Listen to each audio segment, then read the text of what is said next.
सबसे पहले याद दहानी, फील्ड मार्शल आसिम मुनीर की रिटायरमेंट में 97, जी हाँ 97 दिन रह गए। अब आते हैं आज की अहम तरीन खबरों की तरफ, और सबसे पहले हम डिस्कस करना चाहेंगे कि क्या नून लीग और पीपल्स पार्टी फील्ड मार्शल के खिलाफ चालें चलने के लिए इकट्ठे हो गई है या होने जा रही है। और ये भी डिस्कस करेंगे कि पहली बार हम ये देख रहे हैं कि ऐसे टाउट सहाफ़ी जो फील्ड मार्शल और उनकी पूरी रिजीम का हर पॉइंट ऑफ व्यू पूरे तन मन धन की बाजी लगाकर प्रमोट कर रहे थे, पहली दफ़ा वो भी डिपार्चर ले रहे हैं, थोड़ा सा पीछे हो रहे हैं फील्ड मार्शल से। इस पर भी डिस्कस करेंगे और फिर ये भी डिस्कस करेंगे कि क्या फील्ड मार्शल ने जो चालें चलनी थी उनकी स्पीड को मज़ीद तेज़ कर दिया है। उनकी एक चाल के ऊपर बात करेंगे और वापस राणा सनाउल्लाह के उस चाल के ऊपर डायरेक्ट हमले के पब्लिक स्टेटमेंट को आपके सामने रखेंगे, जिससे आपको अंदाज़ा होना शुरू होगा कि आने वाले दिनों में अब किस तरह की सिचुएशन इमर्ज होने जा रही है। लेकिन इस सबसे पहले सुहेल वड़ाइच साहब की खबर ले लें, और उन पर अब इस्लामाबाद में एक और FIR दर्ज करने की दरख्वास्त हो गई। मैंने आपको कल परसों ही बताया था कि ये जो नामालूम होते हैं ये सबको मालूम होते हैं। जब इस तरह की नामालूम किस्म की FIRs की दरखास्तें आना शुरू हो जाएं और पुलिस उन दरखास्तों को लेना भी शुरू कर दे, इंपॉर्टेंट बात यहाँ ये है, तो उसके पीछे जनरल साहबान होते हैं, क्योंकि पुलिस के पास बहुत सारी ऐसी दरखास्तें आती हैं जिनको पुलिस लेती ही नहीं, वसूल ही नहीं करती। आप जो मर्जी करते रहें, तो जब तक पुलिस वसूल नहीं करती खबर नहीं बन सकती कि आपने FIR के लिए दरखास्त दी है। पुलिस चलता करती है, ज़्यादा से ज़्यादा लोगों को क्या करना पड़ता है, फिर जाकर इस्तगासा फाइल करना पड़ता है अदालत में, और वहाँ से 2, 4, 5 पेशियों में ऑर्डर होता है कि FIR दर्ज की जाए, और फिर वो वापस पुलिस के पास अदालत के अहकामात के साथ FIR दर्ज करवाई जाती है। तो यहाँ ऐसा कुछ नहीं हो रहा। यहाँ जो नामालूम है वो सबको मालूम है, वो सुहेल वड़ाइच के खिलाफ FIR की दरखास्त देते हैं और पुलिस रख लेती है और बता देती है कि हाँ हमारे पास दरखास्त आ गई है, देखते हैं FIR दर्ज करते हैं कि नहीं। वाज़े तौर पर पाकिस्तान के जो टॉप के मिलिट्री जनरल्स हैं वो इसके पीछे हैं। अब ये सब कुछ क्या हो रहा है इसको हमने पिछले व्लॉग्स में काफ़ी एक्सप्लेन किया, आने वाले दिनों में मजीद इसको एक्सप्लेन करेंगे जैसे जैसे ये सिचुएशन चेंज होगी। जो हमने आपको खबर दी थी वो अभी तक दुरुस्त निकली है कि सुहेल वड़ाइच साहब को पाकिस्तान आने से रोक दिया। जो हमारी इनिशियल इतला थी वो 1 हफ्ते का टाइम था जो गुजर चुका। मैंने तब भी आपको कहा था कि ये वक्त शायद अब लंबा हो जाए। अब देखते हैं वो बेचारे कब पाकिस्तान आ पाते हैं, क्योंकि उन्होंने तो अपना तन मन धन छोड़े, अपना सब कुछ ही, अपना मेरा मतलब है सहाफ़ती जो लंगोट था वो भी उतार के इसी आग में भस्म कर दिया, क्योंकि वो बहुत दूर निकल गए जन साहब के मामलात को प्रमोट करने। लेकिन चलें उनके साथ क्या होता है क्या होगा इस पर बात करते रहेंगे। अब ज़रा वापस आते हैं जो मैंने आज की आपको टॉप स्टोरी बतानी। सबसे पहले तो सफरा हो रहे हैं सियासतदान, उनको पता है कि अब बहुत जल्द नैब के केसेस इनके खिलाफ बन रहे हैं। हमने आपके सामने चंद दिन पहले खबर रखी थी कि पंजाब गवर्नमेंट के अंदर हमें पंजाब गवर्नमेंट के जो ऑफिशियल्स हैं, मतलब जो सेक्रेटरीज हैं, ब्यूरोक्रेट्स हैं, उन्होंने हमें बावसूख ज़राए कह लें, उन्हें आप मुसद्दका बात कह लें, क्योंकि ये मैंने आपको कहा था कि इस खबर की हम पूरी जिम्मेदारी लेते हैं। आज फिर उसे रिपीट कर रहा हूँ कि पंजाब गवर्नमेंट के बहुत सारे डिपार्टमेंट्स में फौजी भाई आ चुके हैं और वो फाइलें चेक कर रहे हैं। ज़ाहिर है एजेंसीज़ के, ISI के, MI के, डिफरेंट इदारों के इनके लोग वहाँ पहुँच गए हैं और वह ब्यूरोक्रेट से पूछ रहे हैं कि किस किस ने कितना माल बनाया, हमें बताओ, ठेका, कॉन्ट्रैक्ट कहाँ क्या गया, ये पिछले 3 साल में कितनी करप्शन हुई है, ये हमें ज़रा बताइए। ये हमेशा तब होता है जब स्ट्रैंगल करना होता है, गले को हाथ डालना होता है, और फील्ड मार्शल उसकी तैयारी कर चुके हैं। लेकिन जो सामने है वो भी आपको पता है कि पूरे के पूरे वो भी एक घन गरज है उनकी भी करप्शन के अंदर।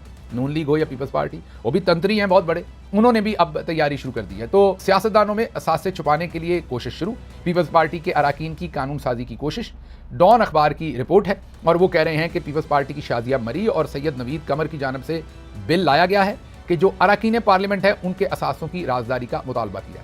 जब राजदारी होगी तो आप फिर जाहिर है उनके खिलाफ केस ही शुरू नहीं कर सकेंगे नैब शैब में, अगर वो राजदारी है, डिक्लेयर्ड ही नहीं है। अब मुसीबत होती है कि जब वो, अभी तक ये है कि ब्यूरोक्रेट्स और जनरल्स और जजेस तो डिक्लेयर नहीं करते, सियासतदानों से इन्होंने ये काम करवा रखा है कि हर 31 दिसंबर को उन्होंने डिक्लेयर करने।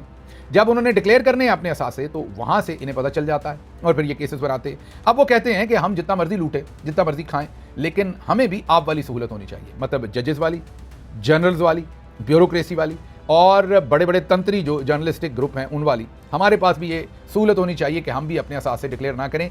इसके लिए बाकायदा कानून साजी की कोशिश शुरू कर दी गई है। पीपल्स पार्टी बिल ले आई है और हमारे ज़राए बता रहे हैं कि नून लीग इसमें शामिल है, सारी डिस्कशन के अंदर शामिल है, मिलकर खेल रहे हैं। PTI ने फिलहाल वहाँ पर इस चीज़ को अपोज किया है, जिस कमेटी के अंदर ये लाए, पीटीआई ने वहाँ पर कहा है कि इसको चेंज करने की ज़रूरत नहीं है। ये जो इलेक्शंस एक्ट का सेक्शन 138 है उसको उसमें इलेक्शन कमीशन ने पाबंद करता है और अब ये कह रहे हैं कि उसको हमने तब्दील करना है। अब ये एक तो पीपल्स पार्टी और नून लीग समझ गई है कि हमारे गिर्द घेरा टाइट हो रहा है, पंजाब हो या सिंध हो, वहाँ करप्शन की फाइलें खुलना शुरू हुई हैं। तो आने वाले दिनों में फील्ड मार्शल दो काम करेंगे, एक तो हो सकता है वो इनसे एक्सटेंशन लें और फिर इन्हें कुछ ना कहें, इनको इसी तनख्वाह पे काम करने दें। दूसरा ये हो सकता है कि इन्हें इनसे एक्सटेंशन लें, उसके बाद इनकी बलि चढ़ा दें, परंतु इनकी बलि चढ़ा दी जाए क्योंकि ये अब बहुत ज़्यादा वजन हो गया है और इनकी जगह पर मोहसिन नकवी और अपने नए परिंदे जो हैं वो उतारे जाएं, क्योंकि एक्सटेंशन मिल गई तो फील्ड मार्शल अगले 5-10 साल के लिए अपने आप को सिक्योर महसूस करेंगे। इसी पार्लियामेंट को एक्सटेंशन दे दें, ऊपर से लीडरशिप चेंज कर दें, अपने बंदे ऊपर बिठा दें और फिर वो चलाएं अपना काम जितनी देर मर्जी। तो फिर शरीफ खानदान और जरदारी खानदान दोनों फारिग हो जाएंगे। इन दोनों को फारिग करने के लिए फील्ड मार्शल के पास जो सबसे ज़बरदस्त मौजू नुस्खा या फकी है वो है नए सूबे बनाने की, उससे इन दोनों की जान जाती है, उस पर आते हैं। लेकिन फिलहाल ये जो असासे छुपाने की बात है, इसके साथ साथ जो इनके दूसरे असासे मतलब कि जैसे मुनीब फारूक है, वो आजकल तो आपको अस्करी असासा नज़र आते हैं, लेकिन उनके ताने बाने पीछे से नून लीग के साथ भी। इसी तरीके से और भी ज़्यादातर टाउट्स जो आजकल आपको जनरल आसिम मुनीर और उनके साथियों का बयानिया लेकर चलते हुए नज़र आ रहे हैं, उनमें ज़्यादातर जो 80% है वो नून लीग का डीएनए है उनके अंदर, पॉलिटिकल में बात कर रहा हूँ, और को 10% पीपल्स पार्टी वाले हैं और 10% या 20% कह लें, चले नून लीग को 70 कर लें, वो ज़्यादा से ज़्यादा जो है वो खुद से कल्टिवेटेड हैं, चौधरी साहब के अपने जो शुद्ध उनके अपने हैं। बाकी ज़्यादा जैसे सोरवर्दी साहब हैं, दूसरे तमाम ये लोग हैं, सुहेल वड़ाइच साहब की बात कर लें, ये तमाम लोग जो हैं ये फ़ौज के इमाम पर नहीं, सिर्फ मतलब फ़ौजी जनरल्स के इमाम पर नहीं है सब कुछ कर रहे हैं। ये पीछे से जो इनको चार्ज बैंक लगा हुआ है वो नून लीग का लगा हुआ है ज़्यादातर को, और कुछ को पीपल्स पार्टी का लगा हुआ है। अब ये पहली दफ़ा हम देख रहे हैं कि अलीमा खानम साहबा के बेटों की गिरफ्तारी पर, ये पहली दफ़ा हो रहा है, हालांकि इनको कोई हमदर्दी नहीं है अलीमा खानम के साथ, उनके बेटों के साथ, इमरान खान के साथ, बुशरा बीबी के साथ या पीटीआई के किसी वर्कर या लीडर के साथ। लेकिन क्योंकि इनकी अपनी जंग अब शुरू होने वाली है, क्योंकि नून लीग और फील्ड मार्शल खुद अब आमने सामने आने वाले हैं, तो ऐसी सूरत में पहली दफ़ा जो इनके असासे थे सहाफ़त में, उन्होंने एक कदम पीछे उठा लिया है। ये मुनीब फारूक साहब की स्टेटमेंट ज़रा गौर कीजिए। वो कह रहे हैं कि अलीमा खान के बेटों की गिरफ्तारी का कानूनी तौर पर कोई दिफा नहीं कर सकता। 9 मई को 2 साल 2 माह गुजर गए, फुटेज को आज इस्तेमाल करके गिरफ्तारियां करना निज़ाम इंसाफ और प्रोसिक्यूशन पर सवाल है। ये मुन्ना मुनीब फारूक ये स्टेटमेंट दे रहा है। सिर्फ ये नहीं, शाहजेब खानज़ादा भी ताबड़तोड़ हमले कर रहे हैं कि अलीमा खानम के बेटों को क्यों गिरफ्तार किया। जाहिर है अंदर से तो ये सारे बड़े खुश हैं कि उनके बेटों को गिरफ्तार किया। कोई भी शख्स जो इमरान खान से रिलेटेड है उसको जितनी भी तकलीफ दी जाए ये सारे बड़े खुश होंगे। लेकिन फिर ये क्या हो रहा है, और आपने ये भी देखा कि सुहेल वड़ाइच की तरदीद क्या कर दी, DGISPR ने, मारवी सरमद उन पर चढ़ गई, वो 2 टके की इख्तरा और क्या कुछ कह दिया, हमने पिछले व्लॉग में आपके सामने रखा। वही नहीं, आपके सामने बाकी भी किसी ने उनके पल्ले, राणा सनाउल्लाह ने 2 दफ़ा उन्हें झूठा कह दिया। तो अब अगर आप इनके एसेट्स सहाफ़त में देखें, वो जियो टीवी की सूरत में आपको नजर आए, वो मुनीब की सूरत में नजर आए, आने वाले दिनों में आपको और लोग ऐसी बातें कहते हुए नजर आएंगे, लौंडा लपाड़ा जी दूसरे, तो आपको नजर आएगा कि जो सियासी डीएनए नून लीग ने शामिल किया हुआ था अपने सहाफ़ती जो टाउट इनको दिए हुए थे उधार पर, वो अब डिपार्चर ले रहे हैं, क्योंकि मामला जो है फील्ड मार्शल और इन जो 2 मंजे हुए ख़ानदान है, करप्शन में मंजे हुए, मतलब उनके दरमियान अब मामला जो है वो सख्त होने जा रहे हैं। अब यहाँ पर ज़रा गौर कीजिएगा, अगली बात ये तो हो गई। अब जो नौरीन खान साहबा है उन्होंने कहा है कि हसन ने, उनके बेटे हसन न्याजी की बात हो रही है, जज्बात में तकरीर की जब वहाँ एक नौजवान को सर में गोली मारी गई। इस बच्चे की कोई बात नहीं करता। वो दुरुस्त कह रही हैं, लाहौर में उस दिन उसी जगह पर एक बच्चे के सर में गोली मारी गई थी, वो भी पाकिस्तानी था, उसे शहीद किया गया। इसी तरह पूरे पाकिस्तान में उस दिन 25 के करीब पाकिस्तान तहरीक इंसाफ के वर्कर्स को गोलियां सीधी मार के शहीद किया गया था। ज़्यादा लोग केपी में हैं और जगहों पर भी हैं, उनकी कभी कोई बात नहीं करता। 9 मई की तमाम बात होती है, दूसरी तरफ एक खराश भी नहीं लगी किसी को, लेकिन 9 मई का हवा ऐसा खड़ा किया गया कि उन 25 शहीदों को सभी भूल गए, अपने पर आए, किसी ने उनकी उस तरह से बात नहीं की जैसे करनी चाहिए थी। तो उन्होंने कहा कि ये जो पतलून लहराना बार बार कहा जाता है, ये नौरीन साहबा का बयान आपको बता रहा हूँ, वो कहती है खाकी पतलून की क्या हैसियत है, ये हमारे टैक्स के पैसों से पहनते हैं, इसकी क्या हैसियत है। 1971 में लोगों ने देखी थी, हमारे सामने गोलियां चली, क्या वो पीटीआई वाले चला रहे थे जो गोलियां चल रही थी और लोगों के सरों में मारी जा रही थी। ये 26 नवंबर की बात नहीं, 9 मई को भी पीटीआई के 25 लोगों का कत्ल किया गया था, उनके सरों में गोलियां मारी गई थी। तो अब वो पूछ रही हैं कि ये जो खाकी पतलून है इसका तो आपने इतना इशू बना दिया, 71 में क्या हुआ था उस पर बात क्यों नहीं होती। आगे चलते हैं, मैं आपको सिर्फ माहौल बता रहा हूँ कि माहौल खुल रहा है। अब मुन्ना मुनीब फारूक भी बात कर रहा है, अब दूसरी तरफ मोहम्मद मालिक साहब भी बात कर रहे हैं, अब दूसरी तरफ आपको पता है मैं बड़ा एहतराम करता हूँ नजम सेठी साहब का, वो भी बात कर रहे हैं।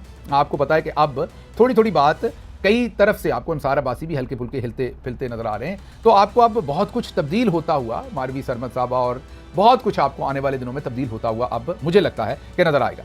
अच्छा जी, अब एक डॉन ने भी स्टोरी पब्लिश कर दी, आज की रिपोर्ट दोबारा उन्होंने डाली। अब ये भी आपने गौर करना है कि डॉन को अचानक क्या सूझी है। उन्होंने भी 9 मई के बाद इस रिपोर्ट को वैसे शाया नहीं किया जैसे आज किया। वो ये कहते हैं ये भी एक इदारे और पुलिस मुलाजमीन पर हमले का केस है, मगर मुल्जमा मरियम नवाज है। इस केस में इंसाफ की सूरत हाल कुछ यूं है। साल 2020 में मरियम नवाज की रायविंड में जमीन के गैर कानूनी हसूल के केस में नैब में पेशी थी। नून लीगी वर्कर्स और रहनुमाओं ने मुबैना तौर पर नैब ऑफिस के सामने पुलिस पर हमला और पथराव किया था। याद होगा जब नैब पेशी भुगतने आई थी तो हमला और पथराव कर दिया था।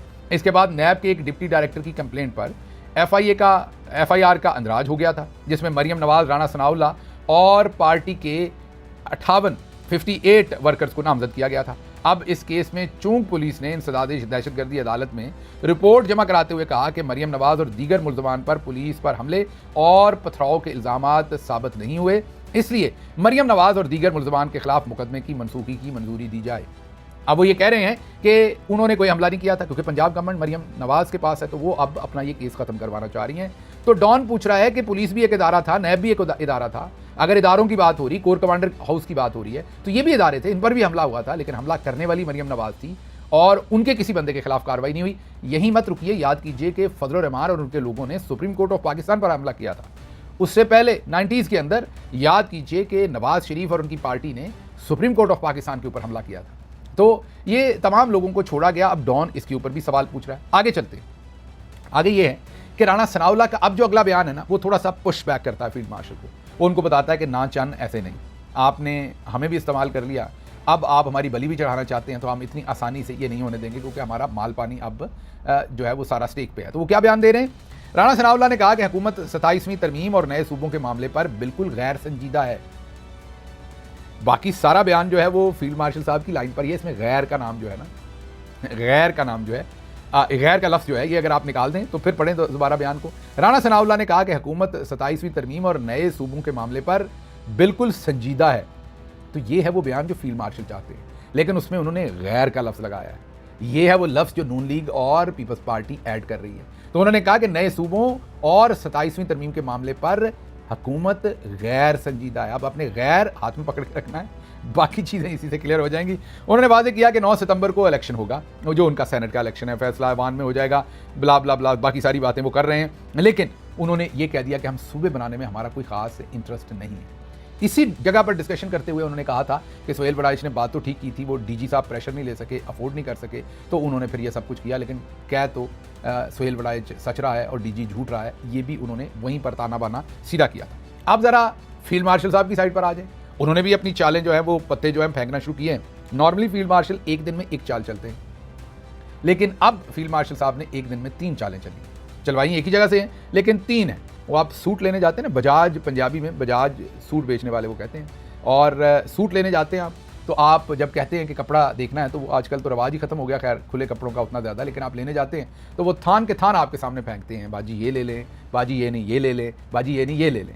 तो बिल्कुल फील्ड मार्शल साहब भी ऐसे ही इनके सामने अब थान फेंक रहे हैं कि ये वाला ले लें, ये वाला नहीं तो ये वाला ले लें, ये वाला नहीं तो ये, तीनों के बाद अगला फिर कफन वाला थान होना है। वो देखते हैं, ये तीनों आपको बता देते हैं क्या है। ये जनाब माशी think tank economic policy and business development, ये चौधरी साहब का ये आप एक जैली अदारा इसे समझ ले, एक थिंक टैंक है ये इंडिपेंडेंट, लगता कहीं से नहीं कि इसका चौधरी साहब से कोई लेना देना नहीं है, लेकिन तासर यही है कि ये चौधरी साहब का है। जाहिर है कोई रजिस्ट्री तो मेरे सामने है नहीं कि ये चौधरी साहब का है, लेकिन तासर सबका यही है कि चौधरी साहब का बनाया हुआ है। उन्होंने पाकिस्तान में नए सूबों के क़याम के 3 मंसूबे पेश किए हैं। पहले मंजरनामे में मुल्क को 12 छोटे सूबों में तकसीम करने की तजवीज़ है, जिससे हर सूबे की आबादी तकरीबन 2 करोड़ तक महदूद हो जाएगी और सूबाई बजट 994 अरब रुपए तक पहुंच सकता है। दूसरे मंजरनामे के मुताबिक 15 से 20 सूबे बन सकते हैं। ये जरा रायता ज़्यादा आप जो है ना वो पंजाबी में खिलार दिया कह देते हैं, उर्दू में फैला दिया कह देते हैं, रायता ज़्यादा फैला दिया इस वाली तजवीज़ में उन्होंने। तीसरी सूरत में मुल्क को 38 वफाकी डिवीजन्स पर मुश्तमिल इंतजामी यूनिट्स में तकसीम करने की तजवीज़ दी गई। रायता मुकम्मल ही फैला दिया उन्होंने कहा, एल ऑफर। रिपोर्ट के मुताबिक मौजूदा इंतजामी ढांचा मुआशी मसाइल के हल में नाकाम रहा, इसलिए नए सूबों का क़याम नागुज़ीर है। अब ये हैं 4 थान, अब इनमें से वो कपड़ा लेना है तो सूट सलवा लें, वरना फिर कफन वाला थान जो है वो फील्ड मार्शल जो है वो निकालेंगे और इनको देंगे। और इनके लिए मैं कफन क्यों कह रहा हूँ, वैसे तो वे बुलिया असी मरना ना ही गौर पे या कोई और, तो किसी की ये जो इनके साथ होने वाला उस पर खुश नहीं होते, मुझे भी नहीं होना चाहिए। लेकिन मसला ये है कि इन्होंने अपने पल्ले छोड़ा ही कुछ नहीं, ना अब ये आवाम की तरफ जाने वाले हैं, जा सकते हैं, ना ये फील्ड मार्शल के साथ खड़े हो सकते हैं, ये दोनों तरफ फंस गए हैं। और जो समझदार कौवा होता है वो आखिर पर किस चीज़ को खाता है वो आप सबको पता है। अब आगे चलते हैं। अब फील्ड मार्शल साहब ने आज अपनी एक खबर भी जारी करवाई है अस्करी ज़राए से, या टिकर्स जारी हुए हैं। फील्ड मार्शल आसिम मुनीर के बतौर आर्मी चीफ फालियत से भरपूर मीन इफेक्टिवनेस से भरपूर 1000 दिन मुकम्मल इनके दौर में स्टॉक एक्सचेंज में तेज़ी ने रिकॉर्ड कायम किए, महंगाई में नुमायां कमी आई, जराइम स्मगलिंग ज़ख़ीरा अंदोज़ी के खिलाफ फैसले किए, मुल्क की आलमी साख बेहतर बनाने के लिए सफारती इकदाम भी किए गए। ये रोज़नामा जंग लिख रहा है। पहले तो आप इस खबर को गौर से पढ़ना है। जो रोज़नामा जंग है ना, या जियो ग्रुप है, उसका जो सियासी डीएनए है ना, वो नून लीग का कज़न है। आपने ये समझ लेना है कि उन्होंने नून के साथ चलना है, मामला जो भी हों। हाँ, लेकिन वो हैं एक्सपर्ट, वो पीटीआई की हुकूमत आएगी उनको बताएंगे हम आपके भी खिलाफ नहीं हैं, पीपल्स पार्टी को भी कुछ ना कुछ बताएंगे, लेकिन आप उनको नून लीग का ही हरावल दस्ता आप समझें। तो वो यहाँ पर बहुत बारीक कार्रवाई कर रहे हैं, वही कार्रवाई कर रहे हैं जो हम कर रहे हैं, हम भी बारीक कार्रवाई कर रहे हैं। हमें एक बड़े मोहतरम हैं, फील्ड मार्शल साहब के उस्ताद हैं, उन्होंने हमारे ज़िम्मे ये कार्रवाई लगाई थी, ये मैं आज आपके सामने बिल्कुल मान लेता हूँ। वो मिलिट्री के आला तरीन ओहदे, मीन आर्मी चीफ के अलावा जो आला तरीन ओहदा होता है वहाँ से रिटायर्ड हैं। उन्होंने कहा था कि यार कराची में रहते हैं, तो उन्होंने मुझे एक दिन फ़ोन करके कहा कि यार बात ये है कि ये काउंटडाउन शुरू होना चाहिए 100 दिन से, तो आपने ज़रूर करना है। तो इसका सेरा उनके सर जाता है। उन्होंने कहा मिलिट्री माइंड के हिसाब से काउंटडाउन होगा तो फील्ड मार्शल साहब फिर तैयारी करेंगे जाने की। दिस इज़ अ वे, हमारे मिलिट्री के अंदर ऐसी चीज़ें होती हैं। तो आप ज़रा, जो हम कर रहे हैं जंग भी वही कर रहा है। जंग ने फील्ड मार्शल साहब को 1000 दिन याद करवाया। ये ऐसे ही है, जब आप की सालगिरह आती है ना, तो एक तरफ तो सालगिरह की मुबारकबादें होती हैं, दूसरी तरफ आपको ये भी पता चलता है कि आप एक और साल बूढ़े हो गए, ज़िंदगी का एक और साल कम हो गया। तो ये जो फील्ड मार्शल साहब के लिए इतनी खूबसूरत स्टोरी लिखी है जियो ने, ये असल में उनको जवाब ये दिया जा रहा है कि अब आपका जाना ठहर गया, आप जाने की तैयारी करें। 1000 दिन आपको बर्दाश्त कर लिया है और आपने ये सारे काम कर दिए, आप जाएँ। लेकिन अगर इसकी हकीकत देखें तो ऐसा कुछ नहीं है। पिछले 3 साल में मईशत की ग्रोथ पाकिस्तान के 78 साल तारीख की सबसे कम ग्रोथ है। लार्ज मैन्युफैक्चरिंग सेक्टर हो या सर्विसेज हो या कुछ और, तबाही फेर दी सारी। ज़राअत हो, मीन एग्रीकल्चर, उसकी भी तबाही फेर दी। बेरोज़गारी 22% तारीख की बुलंद तरीन सतह पर, गुर्बत के तमाम रिकॉर्ड टूट गए। 2 सूबे हालत जंग में हैं। अदलिया, पार्लियामेंट, सिविल सर्विस, सहाफ़त मलियामेट और किसानों का आखिर पर फिर बता देते हैं कि एक साल में 22 अरब रुपए का नुकसान जो है वो इन्होंने करवाया। लेकिन अब फील्ड मार्शल को एक तरफ तो जंग जो है वो फ्रेम कर रहा है कि 1000 दिन हो गए, गुड बाय। दूसरी तरफ मौलाना अब्दुल खैर आज़ाद, ये जितने इनके नाम के साथ जो आज़ाद है उससे आपने समझ जाना है कि ये जैसे नामालूम मालूम होते हैं ना, ऐसे ये आज़ाद हैं। तो आज़ाद भाई जो हैं वो आपको पता है कि वो किन के साथी हैं। तो उन्होंने कहा है कि फील्ड मार्शल की काविशों की बदौलत मुल्क तरक्की कर रहा है। तो दूसरी तरफ आपको याद होगा कि मुफ्ती मुनीबुर रहमान साहब का कल बयान चल रहा था कि वो सुहेल बड़ाइच की भी रेमेडी के लिए आए थे, लेकिन उस बयान में भी वो DGISPR को ही सच्चा कह रहे थे। अब मौलाना साहब भी यहाँ उतरे हैं क्योंकि ज़रूरी है, मौलाना साहब नहीं उतरेंगे तो मामला कैसे बनेगा। दूसरी तरफ ज़रा चलिए, दूसरी तरफ इमरान खान के साथ मामला आर्मी चीफ का 9 मई से पहले का है। उन्होंने जनरल आसिम मुनीर की पहली मुलाजमत में रुकावट डाली थी। इमरान खान तो वज़ीर आज़म भी नहीं था इस वक्त, और फिर ये मामला नौकरी का ही निकला। तो फिर केसेस छोटे हैं सारे, तो केसेस झूठे हैं सारे। मुनीब साहब को सुहेल बड़ाइच के अंजाम से सबक सीखना चाहिए, ये अब सोशल मीडिया पर लोग तज्जिया कर रहे हैं। लेकिन यहाँ भी एक बारीक वारदात है। मुनीब साहब अब मुन्ना मुनीब पेंट कर रहा है कि ये मामला असूलों का नहीं है, ये ज़ाती जंग है। केसेस वो खुद ही अपने मुंह से आप कह रहे हैं, इनडायरेक्ट वे से, बिल्कुल जो जंग ने बारीक कार्रवाई डाली वही मुन्ना मुनीब डाल रहा है कि असल में तो ये फील्ड मार्शल का और इमरान खान का ज़ाती लड़ाई है, जो उनको उन्होंने DGISI वगैरह से हटाया था और फिर आर्मी चीफ बनने में बकौल उनके कोई प्रॉब्लम बनाया था। तो ये भी फील्ड मार्शल को अब फ्रेम किया जा रहा है, अकेला किया जा रहा है सारी सूरत हाल से। एक इदारे को भी पैगाम दिया जा रहा है कि नून लीग का आपसे कोई मसला नहीं है, या जो फील्ड मार्शल कर रहे हैं उसको आप सपोर्ट क्यों कर रहे हैं, ये तो उनका इमरान खान से ज़ाती मसला है। तो ये मैंने आपको कहा ना कि टाउट साहब एक कदम पीछे लेना शुरू हो गए। आगे ज़रा सुनिए, अगले दोनों लोगों को मैं टाउट नहीं कहता क्योंकि मैं दोनों का एहतराम करता हूँ, सीनियर सहाफ़ी हैं और कम अज़ कम इस बुरे दौर में उन्होंने बैलेंस रखने की कोशिश की, तो इसलिए मैं ये लफ्ज़ उनके लिए इस्तेमाल नहीं करूँगा। उन्होंने एक तो जो नजम सेठी हैं उन्होंने कहा कि जो इमरान खान की अप्रोच है वो नेल्सन मंडेला जैसी है, I will not compromise at any cost. उन्होंने ये वाजे कर दिया है। वो नवाज शरीफ की तरह भगौड़े बनेंगे, ना कोई डील करेंगे, ना ही असूलों से पीछे हटेंगे, चाहे इसके लिए जेल में ही क्यों ना रहना पड़े, वो अपने मौके पर डटे रहने के लिए तैयार है। अब मैंने कहा कि मैं इनको टाउट नहीं कहूँगा, पढ़े लिखे हैं, सीनियर आदमी हैं, मैं इनकी पढ़ाई लिखाई की वजह से एहतराम करता हूँ, बाइसनेस है इनकी रिपोर्टिंग में वो मैं कहता रहता हूँ, लेकिन है पढ़े लिखे आदमी, मैं इनका एहतराम करता हूँ। तो अब ये भी एक तरह से अगर आप गौर करें कि इन्होंने भी बताया कि इमरान खान नेल्सन मंडेला है, वो कंप्रोमाइज़ करने वाला नहीं है। अब इदारे के अंदर भी तो लोग ये सारी चीज़ें पढ़ते हैं ना, तो उनको नजम सेठी साहब एक किस्म का शायर यहाँ कहना चाह रहा है कि फील्ड मार्शल के पीछे लग के आप लोग अपनी क्यों सारी चीज़ खराब कर रहे हैं, इमरान खान ने तो पीछे नहीं हटना। अच्छा, आगे मोहम्मद मालिक साहब हैं, मैंने आपको बताया कि इनका भी मैं एहतराम करता हूँ, सीनियर आदमी है। इमरान खान अपनी जगह से ना हिलने वाला और हार्ड हिटिंग करने वाला आदमी है। इस वक्त इमरान खान की मकबूलियत टॉप पर है, ताकत भी है। इमरान खान को सिर्फ आज़ादी चाहिए, लेकिन वो आज़ादी के लिए कभी भी अपना बयानिया नहीं बदलेगा। अब ये तीनों बातें, मुनीब जो कटआउट है, ये दोनों सीनियर मोतबर जर्नलिस्ट हैं, नजम सेठी साहब और मोहम्मद मालिक। अब तीनों की स्टेटमेंट अगर देखें तो तीनों की स्टेटमेंट इदारे में मौजूद लोगों के लिए। मुनीब कह रहा है ज़ाती प्रॉब्लम है, सेठी साहब कह रहे हैं कि वो तो नेल्सन मंडेला है, उसने कंप्रोमाइज़ नहीं करना, आपने जो करके देखना था कर लिया, और कितना नुकसान पहुंचाओगे अपने आप को, वो नहीं हिलने वाला। मोहम्मद मालिक साहब कह रहे हैं कि हार्ड हिटिंग करने वाला आदमी है, मकबूल भी है, आज़ादी सिर्फ उसे चाहिए, कंप्रोमाइज़ करके उसने आज़ादी नहीं लेनी। तो मामला यहाँ पर भी क्लियर मामला आपको नज़र आ रहे हैं। तो ये सूरत हाल है। जलने से पहले मैंने आपको सिर्फ ये बताना है कि दोनों तरफ से चालें खेली जा रही हैं। अब चीज़ें वाज़ेह होती जा रही हैं कि होगा क्या।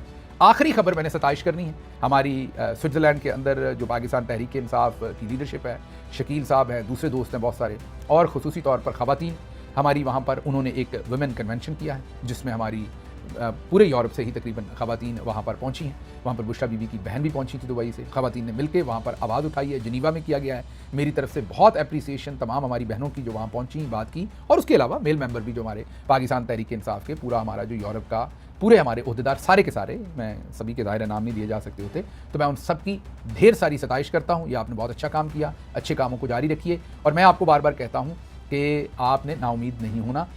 मैं ये तो नहीं कह सकता, आपको झूठे वादे तो नहीं बेच सकता कि महीने बाद, 2 महीने बाद, 6 महीने बाद, 1 महीने बाद ये होने वाला है, ये मुझे नहीं पता। ये मुझे पता है कि फ़तेह आखिर आपकी होनी है। ये लड़ाई लंबी हो सकती है, लेकिन जूतों में दाल बटनी है, और जो जूतों में दाल बटनी है उसमें इन्होंने एक दूसरे के सरों में जूते मारने हैं। वो वक्त अब से 15 दिन बाद भी शुरू हो सकता है, उस वक्त को साल भी लग सकता है, उसको 3 महीने भी लग सकते हैं, मुझे नहीं पता। बहरहाल मेरी तो पूरी उम्र भी लगे, मैंने तो जो दुरुस्त रास्ता है उस पर खड़े रहना है। आपने अपना फैसला करना है, आपने क्या करना है। मुझे यहाँ से दीजिए इजाज़त। अल्लाह आपका हामी और नासिर हो। पाकिस्तान जिंदाबाद।